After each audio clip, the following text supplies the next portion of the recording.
Matangi ayukni, memsa makuta piyom ama paiduna, machanapa mamosabu poraga, surhagi thongan the library, Dembina. Haima, thongan the library basibu, a hibiama natrania. Manida. A hibima. Kaino to the lip to the lady but the ball. Chango zango. Angang duga thongal to the lip and a lerano, lao. Memsa manama Dembina, Gauri badu taraduna, Dembina lady badu tamna laklami. Aduga memsana manama Dembida. Inama, equatas over later bra. Lay, imung the TV kada, TV yang like lakibani. Inama go tokisi. Ado natinangbo, ayu ang basida karay sa lubano, piyom dumaga. Inama. Moita so, mapanda mo tatopiro, ibiyama iye. Oh, hoy. Haima, ibiyama. Nang bukaray sa lubano, ibung kisida lakbro. Natraga kari lerege nangbo. Taso. Ay taso gisida. Madam karlay rage hay nalaabane. Hay, nang bukay daw rage. Kumolga kari hay narino. Kay daw rage ba nangbo? Ha, taso gisida. Hoy. Isa na laygi hay ba madam dupaw, lay ba da? Taso gidi kari so kay ba layti. Ado nang buyum da kay daw narage. Nang na yung tatog lagalak liba sibo. Taso. Nasan kari hay gada ba no kangtre? Ay ko'y tayay do. Hanti asum na taram ba nati? Ado ko handang marakse. Nongaan ba dagi namit tawa pa? Iu takto na. Maja amalay. Matu amalay hay bagi wakan sukan kitra. Hay ruraga na kanagi masano. Ayaw pa masado ay diyo pang amloy. Masini. Tasaw. Ay na iki isa asibu yokchaba da. Mana miki walaw raga. Asuk iyang siliba asibu karigi no kangte. Hausik di ay buso. Maagi no pini hay bakawkre. Ado ka nga sisu. Ay ko'y ani na ayaba magaloy na yoki ba ni hay buso. Maaloy na kahawkre taso. Ha. Kumalmak na ba? Usita ba? Kangganit na to. Mayum da talaga para ama di tambigan na inamabo. Hay ruraga na. Mana yu thagli ba daw? Ang angas na maramoy raga thagli ba ni? Karigamba ang angas na yumadudagi hekchat kibaga. Mayu thakba lip ka ni sini. Mana po wakal tara ka ni. Honglak ka ni hayrabadi hayduna. Isa asibu pudo na. Yumadu thadog na laklaban ni tasaw. Ikay ba sumasil ang matakang dawa? Magi pa nabuko na biraga. Salam sa tsata. Maboy na liyam na kaktaroy. Hiyamalay na lay na ay giisal da. Kanan na suhang ganawa ngang bayarray. Kariso kalano si isan sidi. Nanggi damag nanggi dasaw ka. Nanamaga isaw-saw na layiba sidi. Manhekta adun na tawo yabra niya. Lao, imong da sang lasi. Ang nga do sumabuk lamlam na ni. Kay no pisa na ba tawro lao. Jango nanamaga imong da. Masi haid na tembi amadi memcha. Imong da changkirami. Sur, asaw ba amagaloy na na. Manggol adu da pamdo na layramki. Matam mahakpudi kanana supado na tambangang bunate. Matam na sumasum hawkiba na trayol ahum hawkri. Kumol nga si diningam daba magaloy na na. Machinda asum na solami. Ay na Thoibi sibo jumlira. Kari sumura layjadrabi mahakpo. Ay na nong mataso. Nang kari chari, kari thakli hay na so hanglute. Ay bu makoy gi imong na kari hayram gani. Iway sur na so ibu suida na wararam gani. Oh. Ay si kaya da wakal yaw kidragano. Hey you. Nahak na niko. Ngasi ay ko'y inigi maragda. Wang laba pala magkabiri ba siya? Ngay haki nung ngay ba pahamlawa? Ngay haki yugi ni sanang na niko. Ngasi ma ay lap na riba siya. Ado ba ay, maabudi suway da nalawro gani. Mafam da lali hay na so hayjaro gani. Ay asun na labagi matam na tre. Isi adon hay da sato na. Isi adon da hay da na. Maabu lawro ba na fagani. Masi hay da na kumol. Masitol ang ngawi hoygi yumtam na laklami. Komol na asum lakpa na machiton hoygi sumang da liplari. Aduga komol machiton mo kaurami. Ije! Hoy Ije! Isi bulay ta bro! Ang ngawi mabanda konzel amatay hay na sumang tam na tawlaklami. Ang ngawi na tawlag pa da Ije hay na kaw kriba misak ado. Komol oy ramba ado da ang ngawi imong da changkigitawi aduga komol na. Ije! Nanaw ba umtang apiyo? Nanaw yam lankre. Ay kanthaw da buwa kalamana. Iche amadi mahaki mafamda ipap langsinjarure. Iche amukta ngakpiyu kaidoboge. Angaubi karisu khumlamde magi lefam thokpa adumak leptuna leirami. Kongwana amukasu makha tare. Ngayaki nungaiba pamluba migi miwa lauruba migi wahai kharana maram oiraga isagi nupi phawba mirairuba ise kayada pangkraba kayada wakhan yaukhidraba misakno haibado ai ngasidi khangleje nasana du khangloklibado yamna pharabani matamduda aina haikidra nang nongmadi soidana ningamdaba lakani haidana adaba numito ngasi oirare matamduda adup na khawbongna ngangkhibadaini nangbo hoi ikhau pong na haiki ikhau pong na ngangki adubu ngasidi nanawse ikhau pong na ngangbagi panggaldo loikhre ije nanawbo amukta ngakpiyo ijega loinana mahakbo amukta lawsinbiruse ai mahak yaudana hingba ngamloi ije nangi nupiduna kayada wana leijaba miyamna hawgatringai nupi mahakna hawgatuna imungi thabo ingkang pumba hotnariba angangi su hotnariba nang amana ni sagi ipakto tawduna leikhrabanina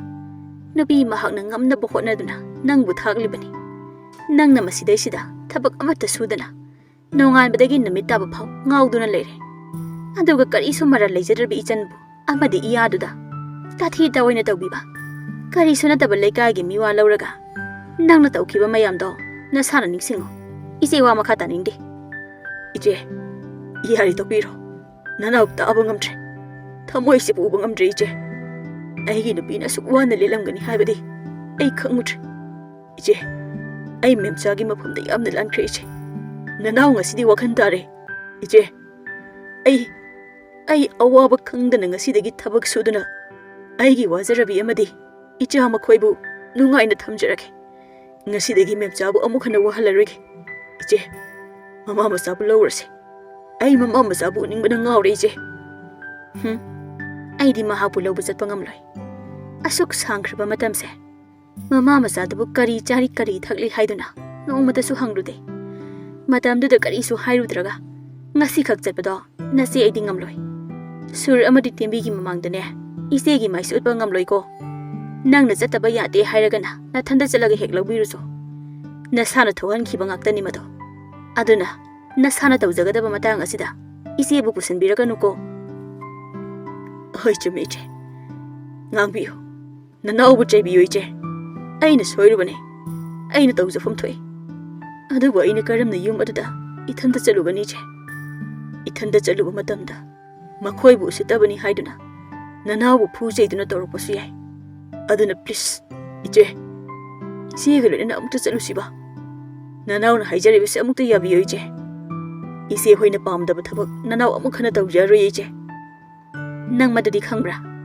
makhoina nangbu phujaiduna tawrakani haibade khangbra nang adu wakhal yaudaba nangse aigi ipani haibada ikai jain he nang amana maram oiraga sur khoina ekhoi busu kari ni haina khalamgani phare ipani yadrabani na chalurasi adu boi cheda nang wasak amadi saklamko kari gumba nang namasigi wasak ase sakpa ngamgani hairabadi ise chatkani takpiyo ije nanaw da takpiyo kari wasakno nanaw sakjaragi ije ngasi haiba numit asidagi mapan thoktuna nasang namanaba singa thabak suba amuk hana yu thaktaba aduga memsa amadi momojabu nungaina awaba machet amatta lehendana yum aduda thamba aduga amana momojabu amuk hana ayokpa macha haina nasinduna haidaba hairiba mayamse nangamgani ngamloi ngamgani yeje aina lamasibu koliba ipabu banduna wasakli ai amuk hana nisagi ipaktuda khongdakhrarai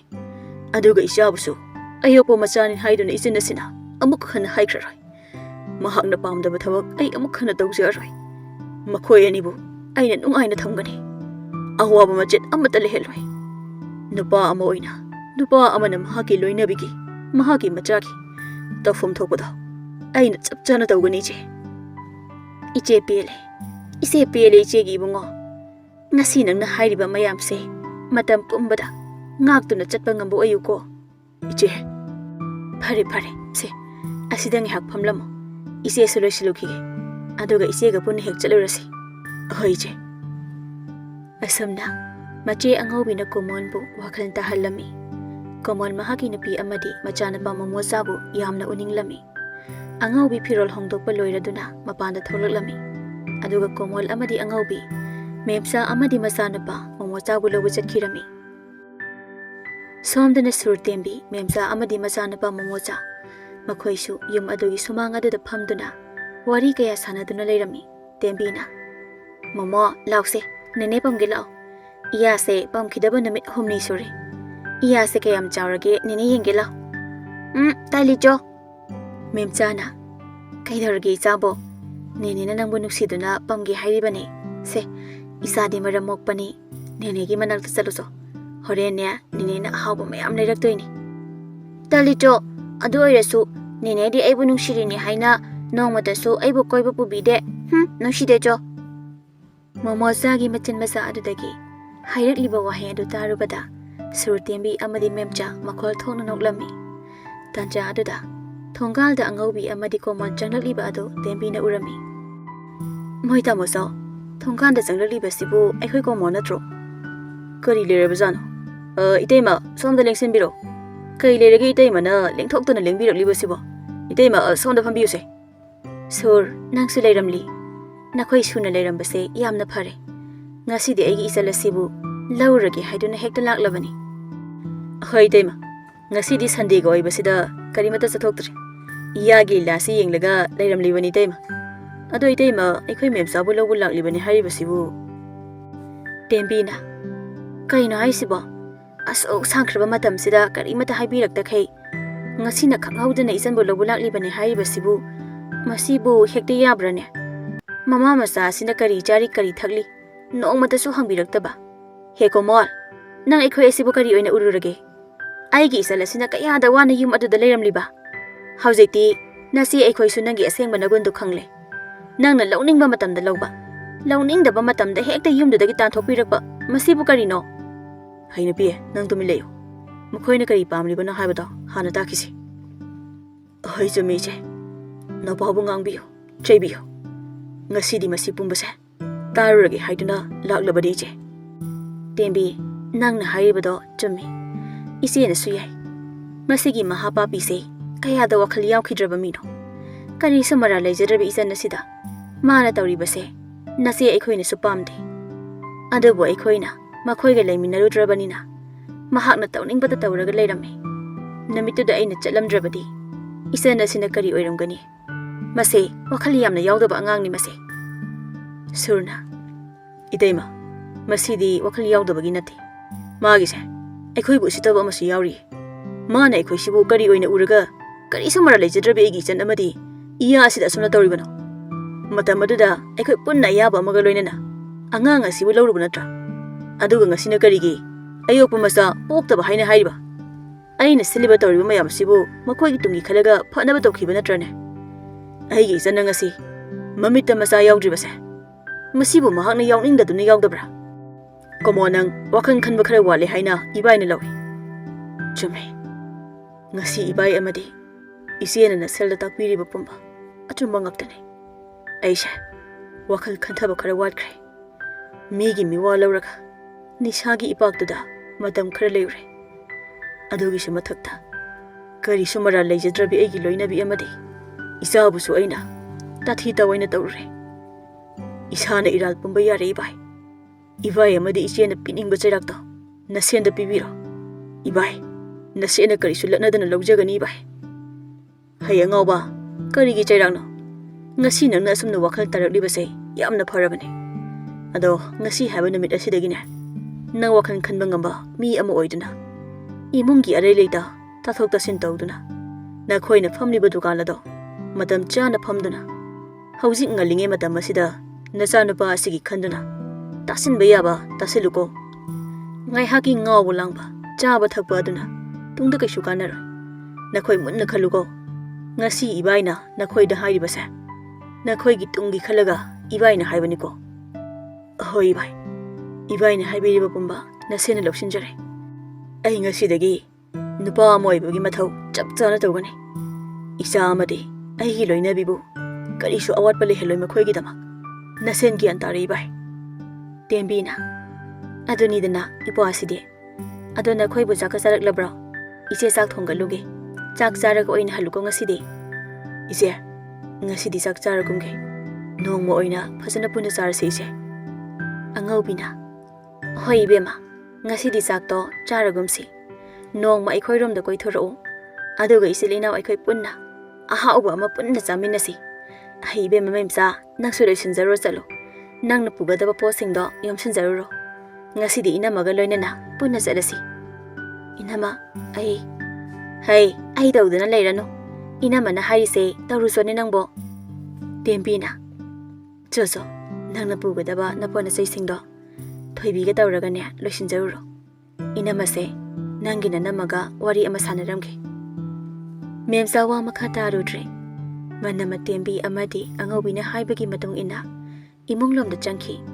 Aduga mana pugadaba mapot masay singado loisinjari. Somdana tembi na angawbida. Ise, asay pawbadang thokpiro. Nasan, ise da haigadaba wakara laye. Hoi. Kari wano ne. Isan gise yamna luba malida. Masi haiduna tembi amadi angawbi. Mafam adudagi tholok lami. Aduga tembi na angawbida asumna hairami. Ise, nangba pao nungayba malayrimi. Pao si taraga ise su harawgani. Nungaygani khangi. Aduba kari wano mi nangbo. Se, haigadabu wado sasat hairose. Ise se nungayba pao du taning bana loirabani. Ise, aikhoi memsa se. Haujikti thaba akanba suhanba yadreko. Pot arumba su thanganba yadre. Mase, doctor gi pautangni. Kaino tembiya. Haigadabu wado sasat hairo umi. Amu koi thoktana taw leirano mi nangbo. Aduba reije. Aikhoi memsa se. Haujikti mama haibado oigadorabani. Aduna haujikti mahakpu nungaina thamba. Wakhal nungaihanba. Thabak akanba tawhandaba. Arum arak thangandaba.